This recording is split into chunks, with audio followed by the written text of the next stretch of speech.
Depuis la fin du XIXe siècle, la famille Cousseau fait partie intégrante du paysage landais. Depuis 70 ans, la maison Cousseau est une véritable institution portée par une dynastie dont l'engagement pour les valeurs de la belle hôtellerie française relève du sacerdoce. Plus qu'une histoire familiale qui s'étend sur 3 générations, le Relais de la Poste fait aujourd'hui partie des prestigieux établissements Relais et Châteaux. Temple de la tradition culinaire landaise, le restaurant gastronomique du Relais de la Poste est doublement étoilé au guide Michelin depuis maintenant 50 ans, un record de longévité et d'excellence pour un 2 étoiles dans l'histoire du guide Michelin, une table où l'on consacre les fiertés du vrai patrimoine gastronomique. En 2022, la famille Cousseau continue d'écrire son histoire avec ceux qui ont consacré leur vie à cette maison. Jean, Annick, son épouse, Jacques, le frère de Jean, et Clémentine, la fille de Jacques, et les autres membres de la famille, Marcel, la sœur de Jean, Marion, sa nièce, et Hugo, son filleul, ne sont pas très loin non plus et contribuent eux aussi à écrire le livre d'histoire de cette incroyable famille.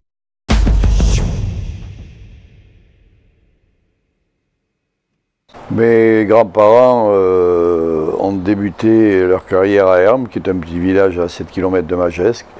Voilà, mon grand-père Louis et ma grand-mère Denise, mes grands-parents paternels, avaient la maison qui s'appelait le Bon Accueil, où à l'époque ça faisait un petit peu tout. Ils faisaient le transport pour aller au marché, ils faisaient la pâtisserie, ils faisaient l'épicerie, ils faisaient du vin. Voilà, c'était à l'époque un lieu de vie villageois. Voilà.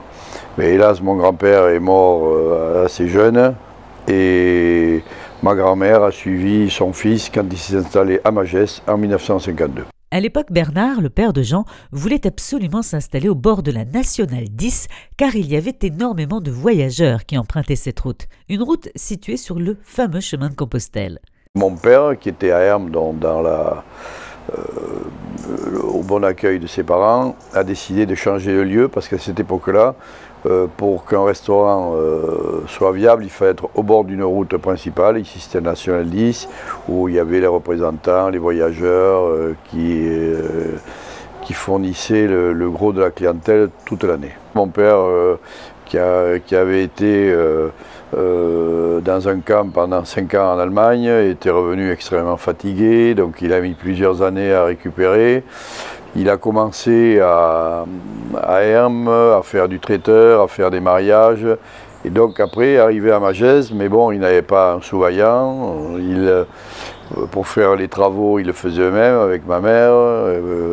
Il y avait une chambre plein sud où ils allaient manger comme il n'y avait pas de chauffage. Donc c'était quand même une épopée héroïque. Voilà le début du Relais de la Poste. Jeanne et Bernard Cousseau, parents de la génération qui préside aujourd'hui à la destinée de ce temple de la haute tradition culinaire landaise, eux-mêmes héritiers d'une aventure qui avait commencé sous la Deuxième République quelques mois avant le coup d'État de Napoléon III le 2 décembre 1851. Bernard et Jeanne Cousseau ont insufflé une âme à la maison Cousseau. Ce couple a laissé une trace indélébile dans l'histoire du village de Magescq. Ils ont touché le cœur de beaucoup de personnes par leur gentillesse et leur générosité et leur sens de l'accueil. Bernard est devenu l'un des plus grands chefs français et jusqu'à sa disparition, le patriarche a transmis ses connaissances, sa passion pour la cuisine, ses qualités de chef d'entreprise et son amour pour la vie à tous ceux qui l'ont côtoyé à tous les échelons. Mes beaux-parents ont ouvert un restaurant et un hôtel. Ça a toujours été un hôtel, ce n'était pas le même hôtel, mais ça a toujours été au départ une auberge avec des chambres, on va dire. Bien sûr qu'ils m'ont appris, parce que je n'étais pas du tout du métier. Moi, je suis une fille de fonctionnaire, donc compliqué d'arriver dans la restauration. J'ai appris le métier. J'ai fait 25 ans d'apprentissage avec eux. Il m'en manquait ma belle-mère surtout, parce que je m'entendais très très bien avec elle. C'est elle qui m'a appris à gérer une maison, à être dans le restaurant, à avoir une relation avec le personnel. Elle m'a manqué.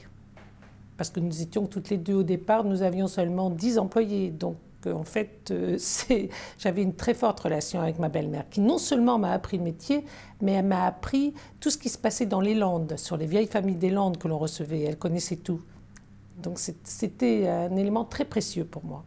Je suis fière, oui, parce que ça a été vraiment pour eux. Moi, j'ai vu travailler mes beaux-parents, j'ai vu travailler ma belle-mère.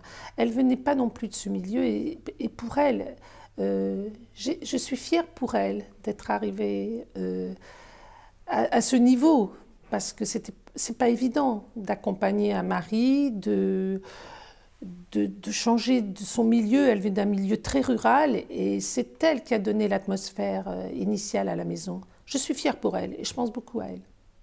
Mes parents, Bernard et Jeanne, étaient deux personnes qui avaient beaucoup de courage pour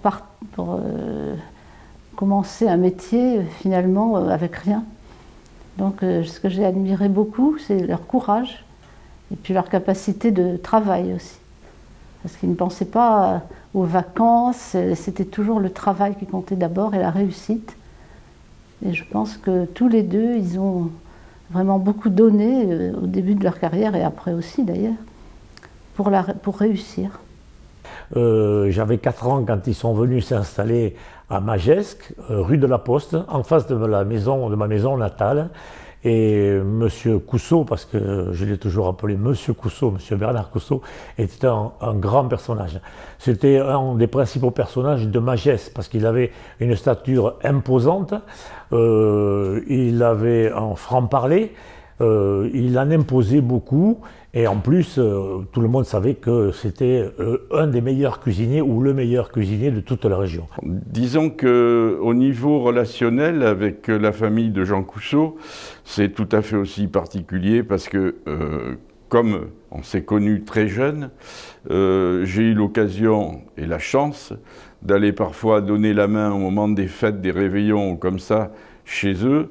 Donc papa et maman Cousseau étaient des gens que je vénérais. Et puis Jacques, Jean, Annick qui est arrivé, c'est la famille. La famille Cousseau, si vous voulez, est perçue par les Magescois, mais déjà ce qu'on appelle, sans que ce soit péjoratif, une vieille famille. Un petit peu comme ma famille à moi, on appelle ça des vieilles familles. Des gens qui sont nés ici, des gens qui ont grandi ici, des gens qui surtout aussi, dont on a vu développer l'affaire. Depuis, ils étaient en face de la Poste, ils sont partis à l'ancien hôtel et maintenant dans cette belle affaire familiale. Et puis je crois aussi que tout simplement c'est la fréquentation assidue des Magescois quand même, qui sait juger et jauger à sa juste valeur la qualité culinaire de ce que nous distille Jean. Et ça, je crois que c'est aussi la meilleure reconnaissance que peuvent lui offrir les Magescois. Parce que je sais qu'ils sont nombreux à venir, que ce soit ici, dans ce bel et beau salon ou au quillet, juste à côté. Une des personnes les plus proches de la famille depuis plus de 35 ans est le conseil de famille, Philippe Saint-Aroman, qui a toujours tenu involontairement un rôle délicat mais essentiel dans le fonctionnement de la maison Cousseau encore aujourd'hui. Mon rôle est principalement de conseiller l'entreprise. Mais quand on conseille l'entreprise, on conseille également ses associés et c'est à cette occasion que j'ai pu connaître l'ensemble de la famille. Jean, bien entendu, Jacques, Annick, mais en premier Bernard, puisque c'est le premier contact que j'ai eu avec le relais de la Poste. Alors ma première visite au relais de la Poste, effectivement, je m'en souviens encore. Je sortais donc de la fac, j'étais jeune, c'était mon premier poste à Dax. Et un de mes collègues me dit « Philippe, tu vas aller voir Bernard Cousseau qui a besoin de tes conseils. Je te préviens, c'est quelqu'un haut en couleur, qui a son caractère, il n'est pas facile, mais je suis sûr que ça va bien se passer. » J'arrive devant le restaurant et à 25-26 ans, je n'avais pas fait de nombreux étoilés, j'en avais jamais fait. J'arrive devant le restaurant, je vois cette grande entrée qui m'a impressionné. Et donc, je n'ai pas osé rentrer par la grande entrée, je suis passé par la porte de service tout à côté. Et je rentre et bien sûr, je rencontre, le seul que je ne voulais pas rencontrer tout de suite, c'est Bernard Coussot. Bernard Coussot qui me voit arriver au fond du couloir et qui me dit « Mais qu'est-ce que vous foutez là, vous ?» Et voilà, ça a été le premier contact un peu rugueux que j'ai eu avec Bernard Coussot. Pendant 1 ou 2 ans, j'avoue qu'on a eu des contacts, disons, un peu froids, et il a fallu que je lui montre que je pouvais m'intéresser à ses problèmes, et là, les choses ont changé.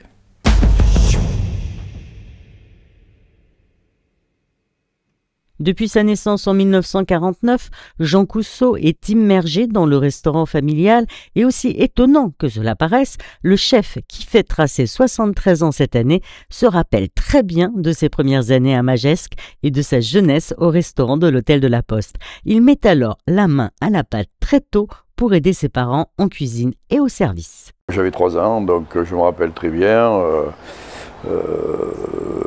être allé à l'école à Magescq. Je partais le matin avec ma mère qui m'accompagnait. Ensuite, dans la journée, on vivait dans le lieu de travail, c'est-à-dire que voilà, on vivait au rythme de la soupe le matin. À 4 ans, quand mon père avait du travail, je battais les œufs pour faire les omelettes. Donc on était déjà immergés dans l'entreprise familiale. Depuis l'âge de 3 ans, puisque notre vie de tous les jours, c'était dans le restaurant. Donc automatiquement, on y était en plein dedans, quoi. C'est-à-dire après l'école hôtelière de Toulouse, j'ai travaillé localement à Biarritz, chez La Porte, qui était la grande table régionale. Ensuite, je suis monté à Paris où j'ai travaillé au Plaza Athénée pendant 2 années. Ensuite, j'ai travaillé chez Paul Bocuse. Ensuite, j'étais au Ritz à Madrid. Et puis après, le mal du pays m'a pris et je suis revenu en 1970 à Magescq. Voilà. Jacques Coussot, aujourd'hui 66 ans, lui aussi se souvient de ses premiers pas enfant à l'Hôtel de la Poste et évoque ses parents Bernard et Jeanne qui lui ont donné, surtout sa mère, les bases pour réussir sa vie. Alors mon papa, qui était un homme extraordinaire, qui m'a appris une très grande partie de la vie, surtout le côté strict de la vie, m'a donné, lorsque j'étais tout petit, envie de faire de la cuisine au départ. Je me souviens, à l'ancien établissement qui s'appelait l'Hôtel de la Poste, puisque c'était en face de la Poste, monter sur des caisses de vin vides déjà, et être à côté de lui en cuisine pour voir qu'est-ce qu'il faisait et faire comme lui, mettre le doigt pour goûter. Voilà, déjà. Donc un très grand respect, un très grand merci à papa. Maman, qui était une femme pour moi extraordinaire, d'une gentillesse, d'une douceur, et surtout d'une clairvoyance. En cuisine, lorsque je suis revenu au relais de la Poste, de temps en temps, j'allais voir maman. Je voyais comment elle fonctionnait dans sa salle. Et j'avais l'impression d'avoir une antenne branchée sur tous les côtés. Un regard à droite, un regard à gauche, un regard devant, une assiette, un morceau de pain qui manquait, le verre de vin qui n'avait pas... Et j'ai dit, si un jour il faut que tu changes de secteur, tu iras en salle et tu essayeras de reproduire tout ce qu'elle m'a montré, des fois sans le savoir d'ailleurs, mais tout ce qu'elle m'a appris. Et ça, merci maman. Si aujourd'hui je fais ça, c'est grâce à toi, et si j'ai capté, parce que je n'ai jamais fait de service, si j'ai capté tous ces trucs-là, c'est grâce à toi. Je te remercie encore.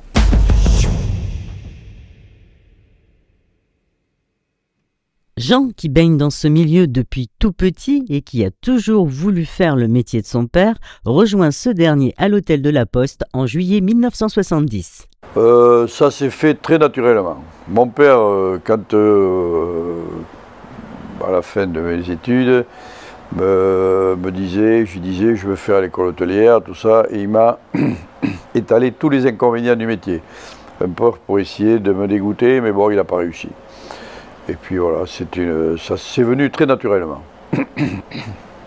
J'étais toujours très proche de ma mère et c'est vrai que Même actuellement, quand je me pose certaines questions, je dis si maman était là, elle me répondrait. Elle savait tout. Elle avait fait des études jusqu'à 14 ans, elle avait son certificat d'études, mais elle savait tout. Ce qu'on appelle le bon sens. Voilà, mon père, bon, qui n'avait pas fait d'études non plus, voilà, la cuisine, pour lui, c'était devenu une seconde nature. Mais si vous voulez, la chose qui m'a apprise, surtout, c'est jamais de se déconnecter de la région, du terroir, des gens d'ici, qui sont toujours là quand vous en avez besoin. On ne cherchait pas à faire le meilleur rapport qualité-prix, on cherchait la proximité. Et ça, j'ai essayé de le garder toute ma vie. Si vous n'avez pas la passion dans ce métier, c'est même pas la peine d'y venir. Je dis à mes jeunes qui arrivent dans le métier, en cuisine, je leur dis voilà, si vous aimez ce métier, vous n'en voyez que les avantages. Si vous l'aimez un peu moins, il y a beaucoup d'inconvénients. Comme tous les métiers d'ailleurs. Si vous voulez faire bien un métier, c'est souvent la passion qui apporte surtout. C'est une remise en question tous les matins. Tous les matins, on est devant la page blanche et on recommence. C'est à la fois, c'est ce qui fait l'intérêt de ce métier.